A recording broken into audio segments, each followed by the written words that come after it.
आपकी अदालत में आज हमारे मेहमान हैं लालू यादव। हम उनसे बात कर रहे हैं सन 2011 की। अब बारी है सन 2011 के सबसे बड़े क्रूसेडर की।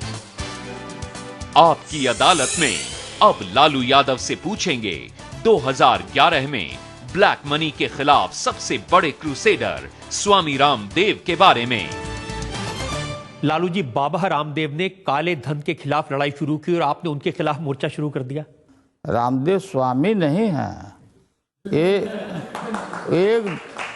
एक अच्छा ट्रेनर हो सकते हैं, पीटी कराने वाला, जैसे एनसीसी में आदमी होता है और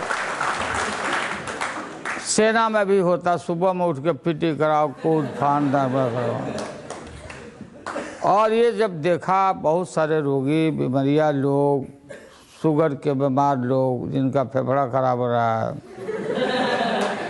तो रामदेव जी से हमको तकलीफ ये हुआ इस बात का, फिर भी फ़ोन करके समझा दिया कि इनका मन टूटे नहीं।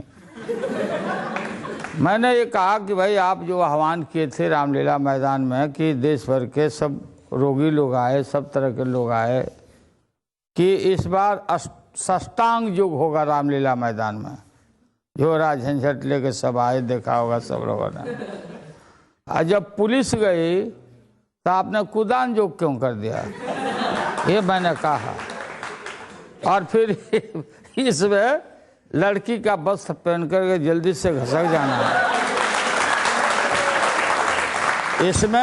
इसमें रामदेव जी का स्तर गिरा। अगर वो गिरफ्तारी दे देते तो शायद अन्ना हजारी और इनका जो टीम है और जो लोग हैं, जो पाइपलाइन में सब लोग लगे हुए हैं, तो उनको अवसर उनको पूछा था लालू जी मैंने कि आप ये महिलाओं के वस्त्र पहन के क्यों कूद के भागे, तो उन्होंने कहा कि पुलिस उनको जान से मार देती अगर वो भागते नहीं तो जान से कैसे मार देता, हम लोग नहीं थे क्या यहाँ?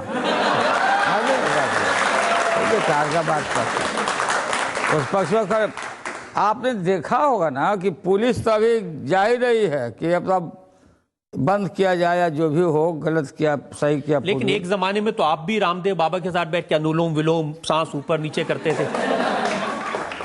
हम देखा है उनके बिजनेस में, उनके काम में कोई हस्तक्षेप हम करना नहीं चाहते हैं, लेकिन ये भी हमने देखा है कि दुनिया थक गई है। अभी तक कैंसर का इलाज कितना पैसा खर्चा हो गया।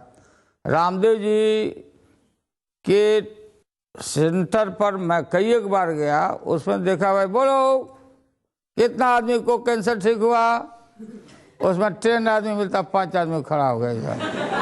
अरे बाबा, तो ठीक है, अपना प्रचार करिए, अपना रोजी रोटी चलाइए, एक्सरसाइज करिए, उससे हमको कोई कमाना नहीं। लेकिन हर आदमी एक, आप बोल क्या रहे हैं, मारो इन सालों को, फांसी दो, मारो फांसी दो, इन लोगों को गालियां दी गई। लालू जी वो कह रहे हैं कि जिन लोगों का काला धन विदेशों में है, उस धन को राष्ट्रीय संपत्ति डिक्लेयर कर दिया जाए। किनका कहना है, उनसे पहले हम लोग कह चुके हैं। 17 दिन तक हाउस को स्टॉल किया था, देश को मालूम है, इस लोकसभा को। जिसका भी काला धन है, पीला धन है, नीला धन है, हमने अन्ना हजारी जी को भी बुलाया, हमसे भी मिलने आए थे उनके टीम के लोग। ये जो रिटायर्ड पुलिस अफसर है किरण बेदी, वो भी आई थी। एक केजरीवाल आए थे, मैं नहीं जानता केजरीवाल क्या है नहीं है, किस घमंड में बोलते रहता लोग याद में। तो हमने कहा कि भाई आप ये बताइए कि ये स्विस बैंक में जो खाते हैं, चाहे जिनका भी खाता हो, या ये लोकपाल बिल हम बना देते हैं, कोई भी लोकपाल बिल बना देते हैं, तो ये गारंटी देता है क्या भ्रष्टाचार मिटाने का? बोले कि नहीं, भ्रष्टाचार तो नहीं मिटेगा, लेकिन कुछ लोग डराएंगे। हमने कहा एक ही उपाय है, आपके साथ हम लाठी लेके खड़े हो जाते हैं।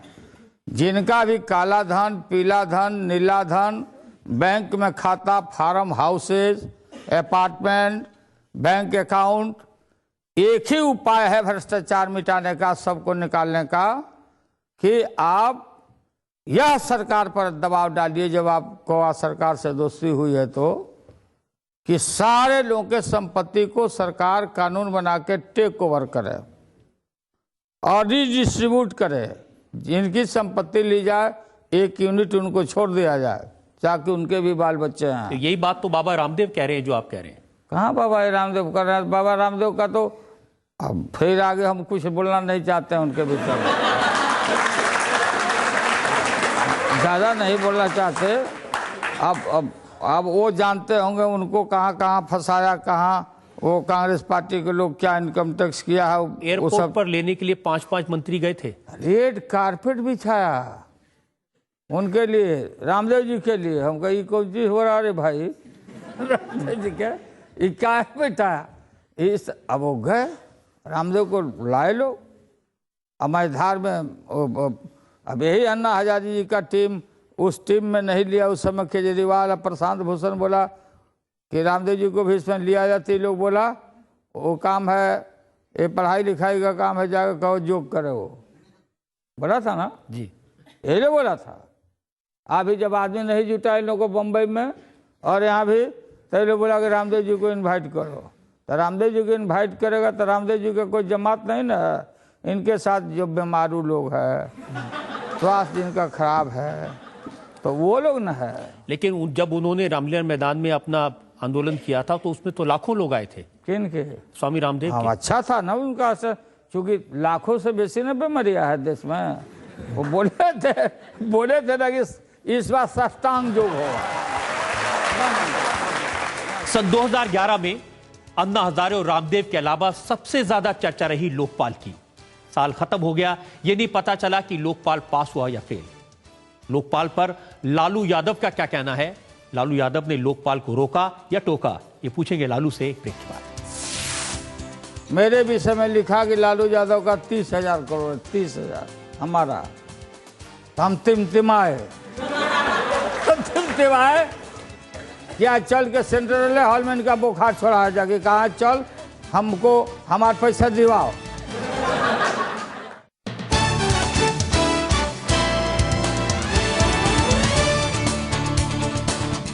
आपकी अदालत में आज हम चर्चा कर रहे हैं सन 2011 के बड़े बड़े सवालों की।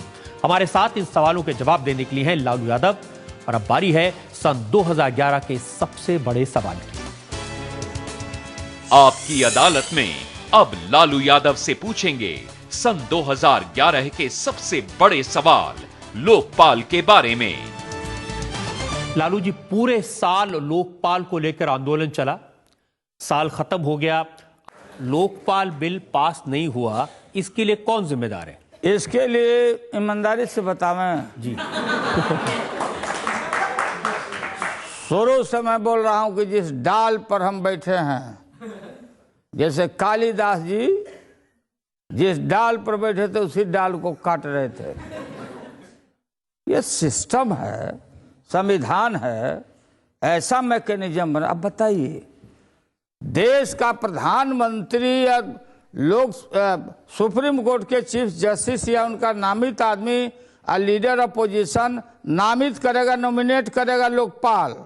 सारा कर्मचारी, सारा सेना को दे दिया था। मैंने कहा कि भाई आर्म फोर्सेस को कैसे डाल दिया? -4 डिग्री में हमारा सैनिक काम करता, उसको भी समन करेगा, बुलाएगा कोई बात में। 4th ग्रेड से लेके अपर क्लास 1, B, C सबको उसमें डाल दिया। अब जब डाल दिया, ये भी कहा जा रहा है कि पूरी CBI को डाल दिया जाए। तो देश का प्रधानमंत्री, लीडर अपोजिशन नामित करेगा लोकपाल को, और वही आदमी प्रधानमंत्री का ट्रायल करेगा। गजब का लोकतंत्र बना रहे हैं भाई, गजब का चीज हो रहा है। जो अपॉइंटी है वो जो बहाल कर रहा है उसका ट्रायल करेगा प्रधानमंत्री को इसी संसद ने। और लोकसभा की इतनी शक्ति है, लोकसभा में किसी भी प्रधानमंत्री को गलत काम पाए जाने पर उसको नो कॉन्फिडेंस मोशन से देके हाउस को एडजर्न करके प्रधानमंत्री को हटाया गया है और हटाया जाता है। ये लोकपाल के चरणों में कौन होगा लोकपाल? क्या है क्वालिफिकेशन लोकपाल का? क्या होगा? ये सुपर पावर हम खड़ा कर रहे हैं, सुपर पावर। अब ये सारा ये सरकार, पार्लियामेंट और MP पर अगर कोई कंप्लेन होगा तो स्पीकर से पूछेगा लोकपाल की आपने क्या एक्शन लिया, नहीं लिया। ये बिल्कुल एनार्की की तरफ जा रहा है। यही बात मैं जब बोलता हूं और हमारा दल बोलता है, अब ये सारा गलती करा कांग्रेस पार्टी ने। तो अन्ना हजारे ठीक कह रहे हैं कि लोकसभा में, राज्यसभा में जो एमपीज हैं वो नहीं चाहते कि एक सशक्त लोकपाल बनाया जाए। नहीं, मैं लीडरों की बात करता है, एमपी की भी बात। अब बताइए, हम चुन के आए हैं, अब यहां से बहस करिए हमसे। हम चुन के आए तो हमको इम्यूनिटी है, एमपी को इम्यूनिटी है कि हाउस के अंदर जो डिबेट भाषण होगा वो एमपी के ऊपर लागू नहीं होगा। लेकिन कल हम रिटायर कर गए, आज जो पहले रिटायर चला गया, वो 7 साल तक अगर कोई भी आदमी कंप्लेन कर दिया तो झोरा लेके घूमते रहो। Too much. पीएम हमने ये कहा कि PM is a not PM alone, he is a leader of the country. कोई भी हो, मनमोहन सिंह जी हैं, कल बीजेपी को हो सकता, कोई पार्टी का हो सकता, हम हो सकते, कोई हो सकता, लेकिन प्रधानमंत्री देश का लीडर है।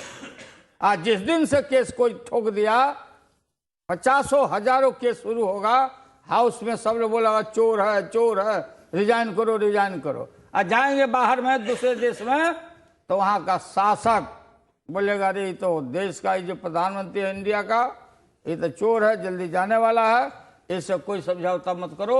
There is no stability in the country in India. ये डिमोरलाइज होगा, मुंह लटक जाएगा, फेंकुआ की तरह मुंह लटक जाएगा,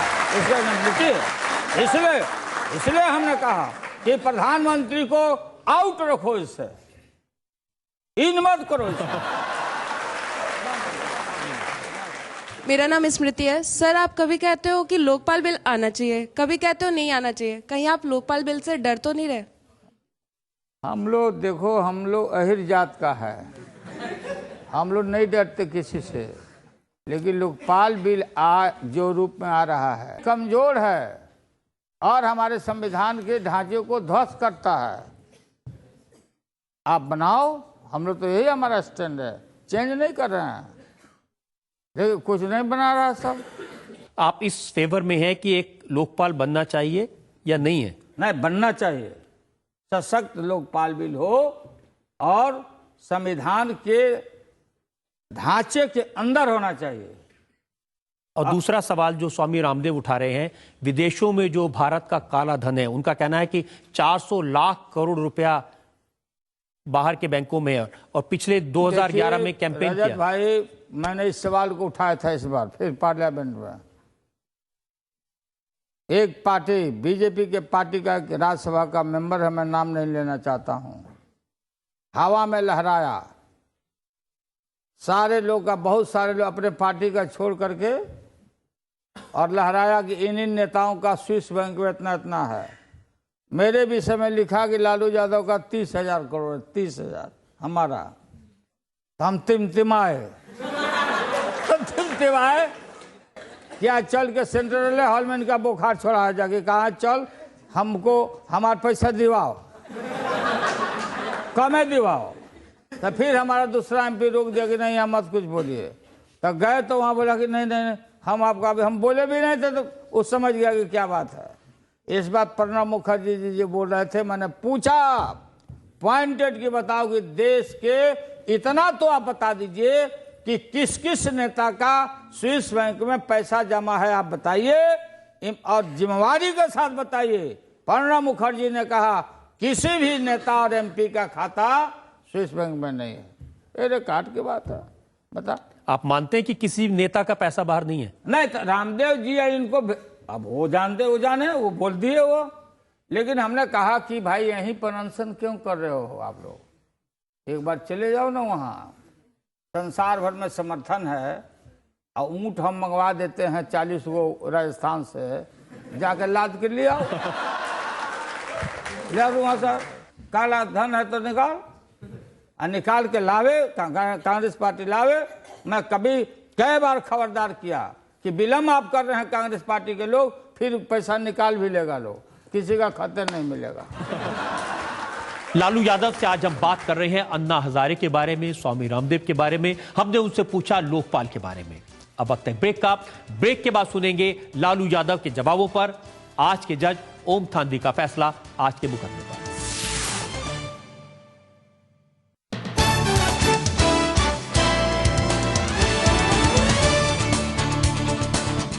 वेलकम बैक। आपका एक बार फिर से स्वागत है सन 2011 के इस खास शो में। हम बात कर रहे हैं 2011 की सबसे चर्चित पर्सनैलिटीज की, अन्ना हजारे की, स्वामी रामदेव की, और 2011 के सबसे बड़े सवाल लोकपाल की। हमने ये सारे सवाल पूछे लालू यादव से। अब वक्त है आज की कार्रवाई पर आज के जज ओम थानवी के फैसले का। अदालत लालू जी का आभार मानती है कि उन्होंने अदालत का और जनता का मनोरंजन किया। लालू जी वरिष्ठ राजनेता हैं। 3 मुद्दे ऐसे इस बहस में रहे जिनसे उनसे जवाब की अपेक्षा थी। मेरा ख्याल है कि उन मामलों में वो थोड़े कमज़ोर रहे। एक तो कल राज्यसभा में जिस तरह से उनके दल ने जो भूमिका वहाँ निभाई, उसके बारे में उनका ये कहना कि बिल नहीं था, तो बिल निरा कागज़ का टुकड़ा नहीं होता है, वो एक गंभीर घटना थी। दूसरी बात, लोकपाल के मामले में उनका जो रवैया है, मेरे ख्याल में जिस तरह से सत्ताधारी दल उनकी उपेक्षा करता आया है, मेरे ख्याल में सत्ताधारी दल का जो मत है लोकपाल के बारे में, लालू भी बार बार उसी तरह का जाहिर करते हैं और उससे एक तरह से एक जो मजबूत लोकपाल सामने आना चाहिए, उसमें जो उनकी मदद होनी चाहिए वो नहीं हो पाती। और तीसरा, उनका कहना सही है कि इस देश में गांधी और जयप्रकाश दोबारा पैदा नहीं हो सकते, लेकिन इसका मतलब यह भी नहीं है कि इस देश में कोई बाबा आमटे या अन्ना हजारे भी पैदा नहीं हो सकते।